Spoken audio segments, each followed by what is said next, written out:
Beri nama pedang ini Naga Puspa. Selamatkan dia. Jangan sampai jatuh ke tangan pendekar berwatak jahat.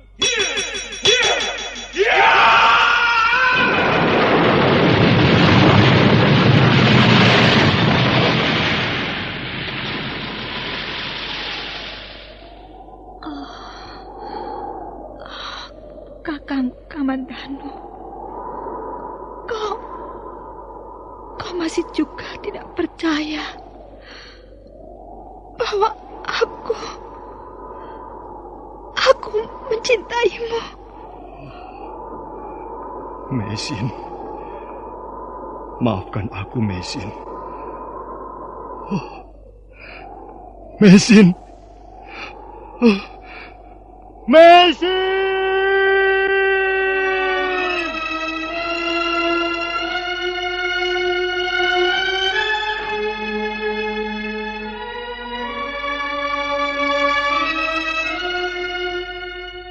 Tutur Tinular.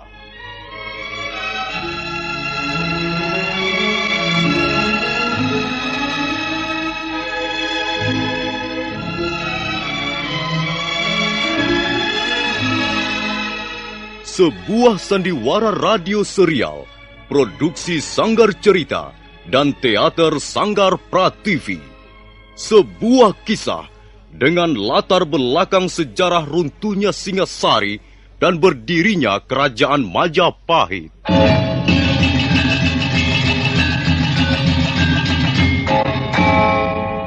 Sandiwara ini didukung oleh pemain-pemain radio yang sudah ternama.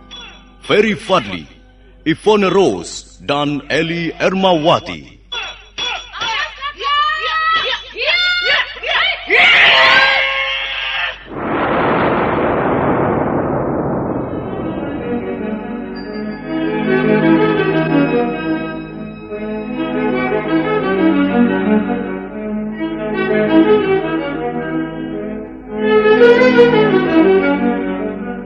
Cerita ini ditulis dan disusun oleh S. Tijab.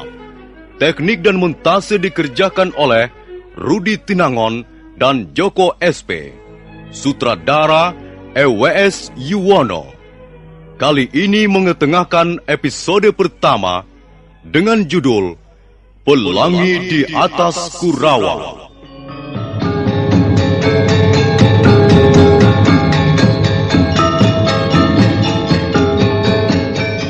Dalam seri pertama ini dibantu oleh pemain-pemain Mamo sebagai Kertanegara, Harry sebagai Diah Wijaya, Narto B sebagai Arda Raja, Iwan sebagai Prana Raja, Wawan sebagai Ganggadara, Benny sebagai Jarawaha, Petrus sebagai Jaran Bangkal, Suryate sebagai Jaran Lejong, Yayu sebagai pelayan, dan Nusri pembawa cerita. Selamat menikmati.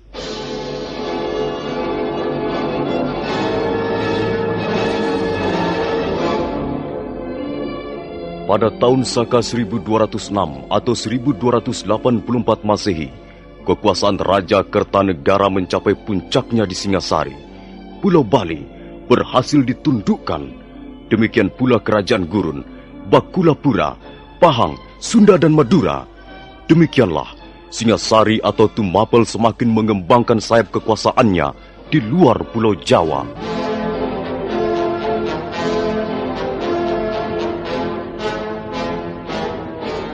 Kertanegara masih belum merasa puas. Dia mulai melihat kemungkinan untuk menundukkan Swarna Bumi. Maka pada bulan Agustus 1286, pasukan Singasari berangkat ke negeri seberang untuk mengebuk perang. Dan ternyata Swarna Bumi berhasil ditaklukkan. Raja Tribuana Raja Maulia Warmadewa menyerah.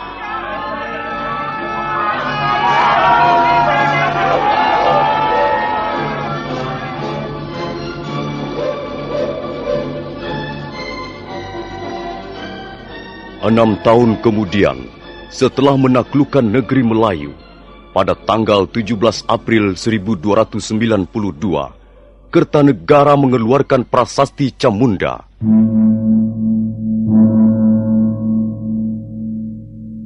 Salam bahagia ya Sang Prabu. Salam bahagia wahai Sang Siwa Buddha. Terima kasih.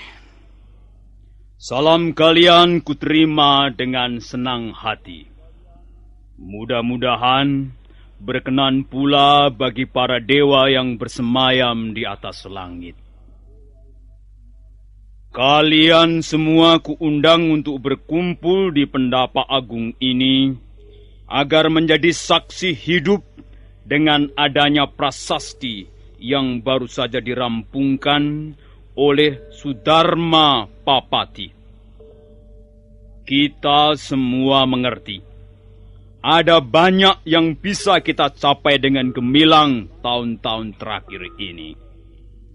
Singasari bukan lagi sebuah tempurung yang mengapung di Muara Sugalu, melainkan telah berganti wajah menjadi sebuah armada kapal perang yang ditakuti negeri-negeri lain yang jauh.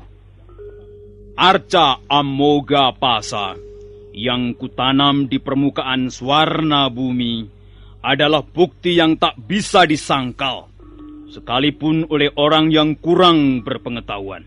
Memang benar, Gusti. Apa yang telah diraih Singasari merupakan kebanggaan yang tak bisa dipungkiri. Nah, itu semua berkat jerih payahmu juga, Paman Lembu Sora. Juga jerih payah kalian, Ranggalawe, Nambi, Kebu Anabrang, menantuku Tiah Wijaya dan Ardaraja. Kau pun ikut berjasa, Paman Banyak Kapuk, Gajah Pagon, dan Rapodang. Semua ini adalah pekerjaan kita semua. Bukankah demikian? Benar, Sang Prabu. Nah, sekarang dengar. Pekerjaan yang baik sudah sepantasnya mendapat hadiah atau penghargaan. Sebaliknya, pekerjaan yang buruk yang sering dilakukan para pemalas dan sok pintar sudah seharusnya diberikan hukuman untuk peringatan bagi yang lain. Banyak Wide contohnya. Dia kulorot kedudukannya dari Reklian Demung menjadi adipati di Sumenep karena menentang kebijaksanaanku. Juga Ramapatiku pecah karena tidak setuju ketika aku merencanakan menyerbu ke Swarna Bumi. Itulah hukuman yang setimpal bagi para penentang, pembangkang, dan pengkhianat negeri Singasari. Menantuku, Tiah Wijaya. Daulat Ayahanda Prabu. Dan kau juga, Ardaraja. Daulat Ayahanda Prabu. Dalam prasasti Camunda yang baru saja dirampungkan, tercantum keputusan Kertanegara sebagai raja yang syah di Singasari. Di atas lempengan batu ini, aku mengucapkan terima kasih yang besar atas jasa-jasa mereka yang telah membantu seluruh usahaku. Dan kepada mereka aku akan memberikan penghargaan yang layak, baik jasa yang besar maupun yang kecil. Semua akan mendapat imbalan dari pemerintah Singasari. Dan kalian berdua, Tiah Wijaya dan Ardaraja, kutugaskan untuk mengatur dan mengawasi pelaksanaan pemberian penghargaan itu. Ingat, jangan sampai ada yang tercecer. Semua yang telah berjasa harus ikut menikmati hasilnya. Daulat Ayahanda Prabu, Ananda akan melaksanakan perintah sebaik-baiknya. Demikian pula Ananda akan menjunjung tinggi perintah Ayahanda Prabu. Nah, kalau begitu, pertemuan di Penaba Agung ini aku tutup sampai di sini. Dan tak lupa, kita panjatkan puji syukur pada para dewa yang telah memberi berkah pada kita semua. Salam bahagia ya Sang Prabu. Salam bahagia wahai Sang Siwa Muda.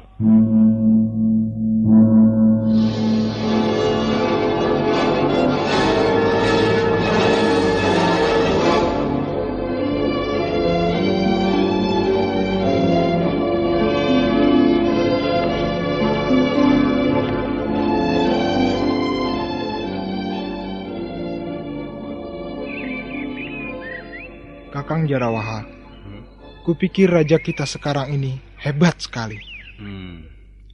Di mana letak kehebatannya menurut pendapatmu, Adi Ganggadara? Ya, dia tegas dan tergolong seorang raja yang berani. Iya.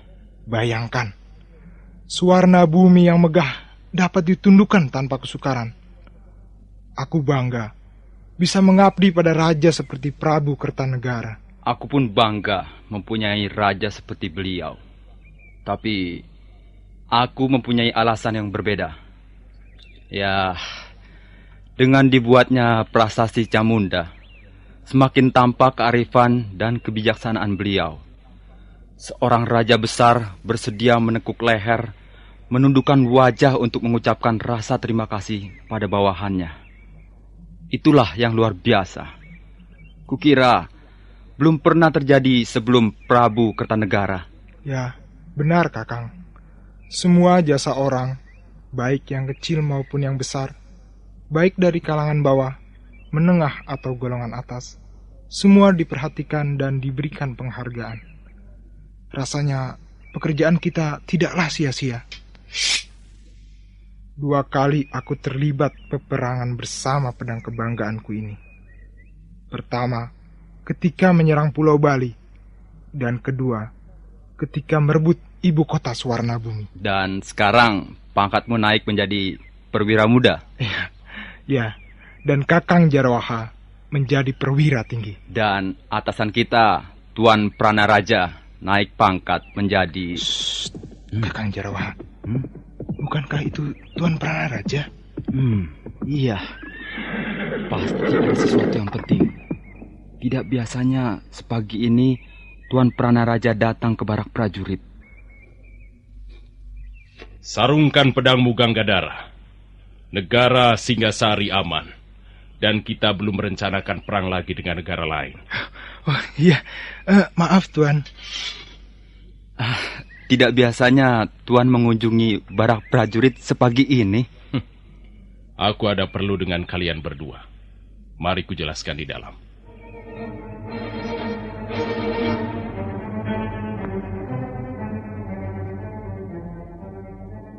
Kurawan?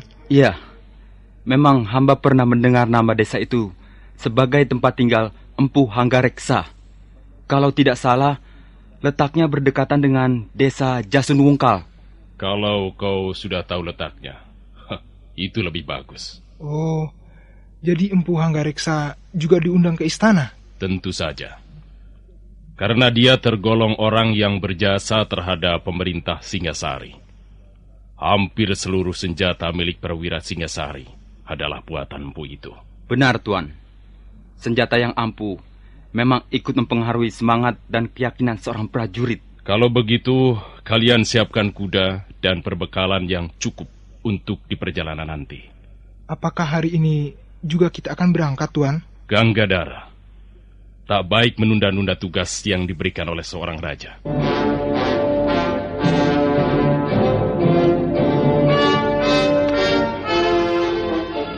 Matahari telah tinggi. Panasnya menyengat membuat musim kemarau nampak gersang. Seluruh kota Singasari bermandikan keringat.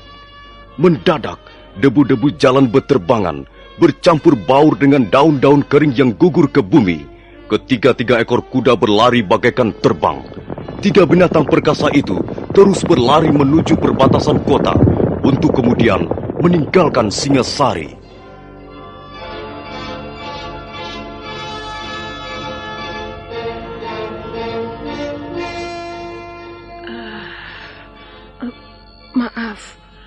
Sepertinya tuan bertiga ini datang dari jauh.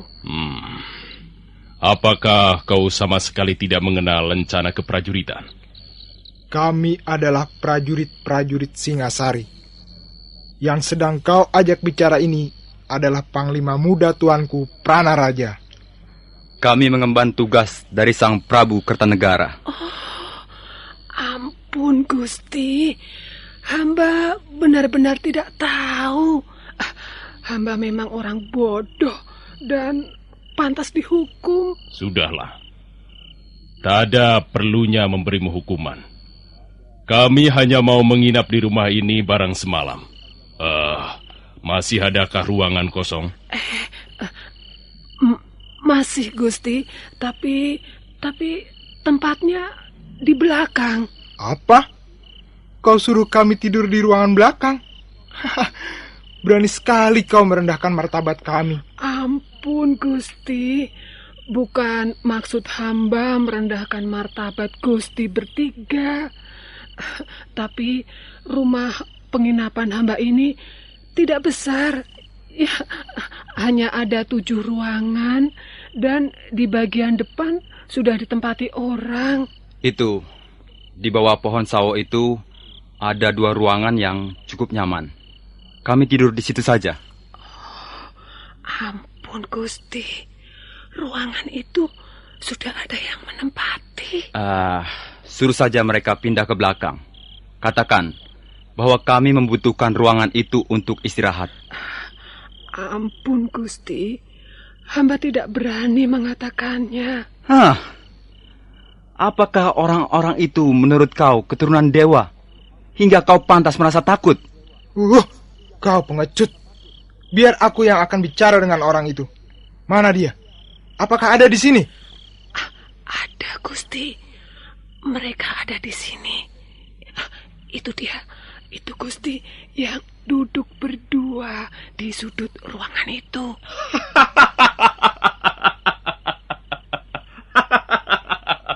Selamat malam tuan-tuan. Agaknya tuan-tuan membutuhkan ruangan yang nyaman untuk istirahat malam ini. Iya.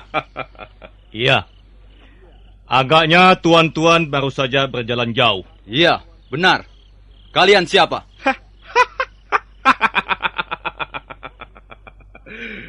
Kami ini orang lontang-lantung. Saya Jaran Bangkal. Dan adikku ini bernama Jaran Lejong.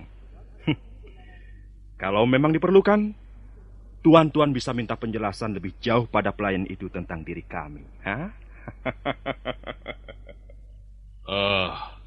Kami datang kemari hanya untuk menginap.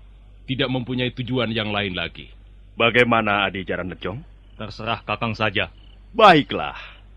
Kami tahu bahwa tuan-tuan adalah prajurit Singasari yang sudah sepantasnya dihormati. Karena itu, kami akan mengalah saja. Ambillah ruangan tidur kami yang di depan itu untuk istirahat. Terima kasih Tuan Jarang Bangkal. Ayo, Adi Jaran Lejong. Kita pindahkan barang-barang kita ke ruangan belakang. Baik, Kakang.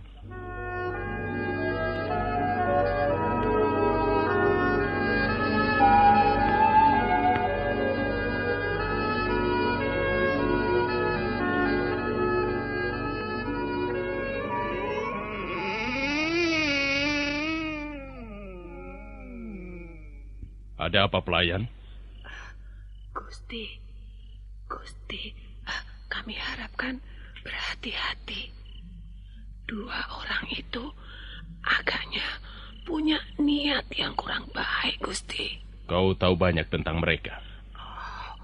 Mereka orang-orang jahat, Gusti. Mereka suka merampok orang-orang yang kemalaman di jalan, Gusti. Oh, begitu. Baiklah. Terima kasih atas peringatanmu, pelayan.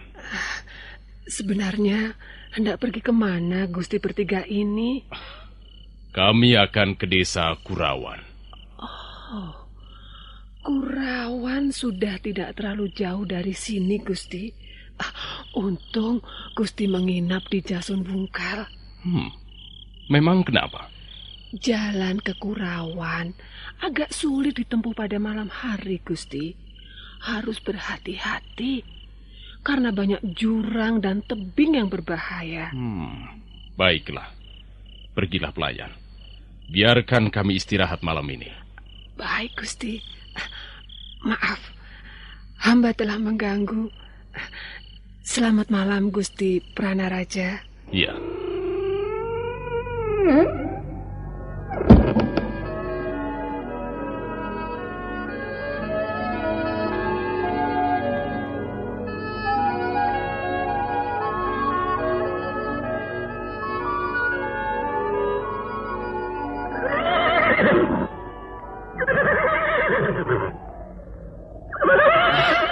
Mengapa berhenti, Tuan?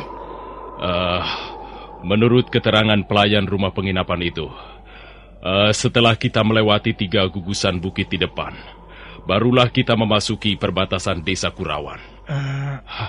Kalau begitu, kita jalan terus, Tuan. Mengapa berhenti di sini? Sebentar. Jalan yang harus kita tempuh semakin sempit dan berbahaya. Kita harus berhati-hati, Ganggadara. Oh, awas, Tuan! Ada pohon roboh!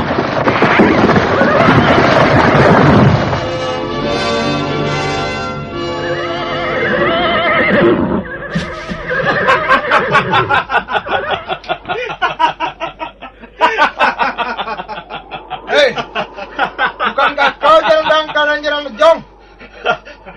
Apa maksud kalian merobohkan pohon ini di tengah jalan? Maksud kami adalah untuk menghalang-halangi perjalanan kalian bertiga. Kurang ajar. Tenang, Ganggadara. Tenang saja. Aku tahu siapa mereka. Bukankah kalian bermaksud merampok kami? Tidak. Kami hanya ingin minta ganti rugi. Ganti rugi apa? Kami tidak pernah merugikan kalian. Semalam kalian tidur nyenyak di ruang penginapan itu. Sedang kami hampir tak bisa tidur. Iya, kami tidur di kerubutan nyamuk dan kepinding. Apakah itu bukan kerugian namanya? Baik. Sekarang apa yang ingin kalian lakukan? Kalau kalian mau memberi kami 50 ringgit, maka kami akan membiarkan kalian melewati jalan ini. Jarang Bangkal. Apakah kau tidak tahu sedang bicara dengan siapa? Kami adalah prajurit. Kami tidak akan mempan digertak dengan cara seperti itu. Hei, begundal-begundal Kertanegara. Kami bukan hanya menggertak. Kalau kalian tidak bersedia memberikan apa yang kami minta, maka kalian pasti akan menyesal. Jarawaha dan kau Ganggadara, aku muak melihat tampang 2 orang itu. Cepat bereskan mereka. Baik, Tuan. Ayo Jaran Bangkal dan Jaran Lejong. Kalau kalian menginginkan 50 ringgit, cabutlah pedang dan hadapilah Jarawaha dan Ganggadara.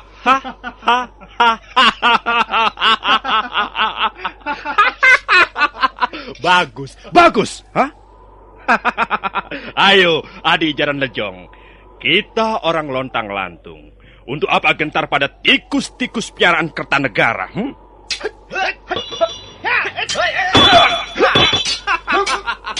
Bagus. Agaknya kali ini kita mendapat lawan yang sepadan. Adi Jaran Lejong. Cepat bereskan mereka, Jarawaha. Apa yang kalian tunggu?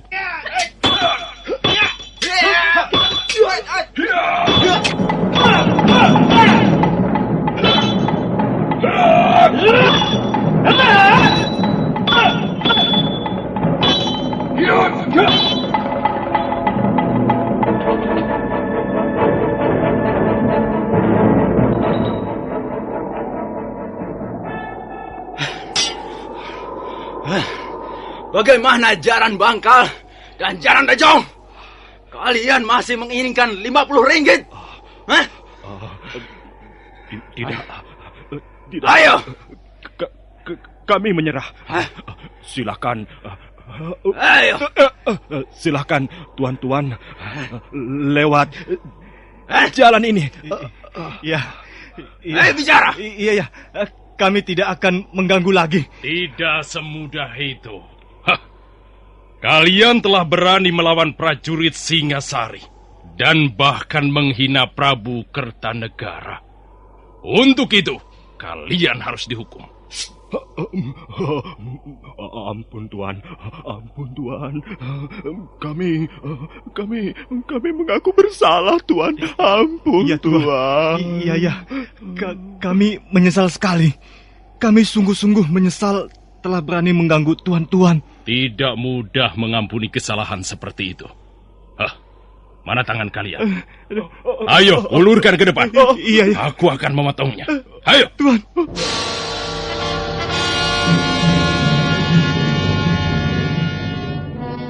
Walaupun Jaran Bangkal dan Jaran Lejong merintih sambil membentur-benturkan kepalanya di tanah tanda menyesal, tapi Prana Raja tidak menyarungkan kembali pedangnya. Bahkan dia melangkah dengan garang mendekati dua perampok malang itu. Nah, para pendengar sekalian, bagaimana kelanjutannya? Apakah Jaran Bangkal dan Jaran Lejong akhirnya harus kehilangan tangannya? Silakan menanti seri berikutnya.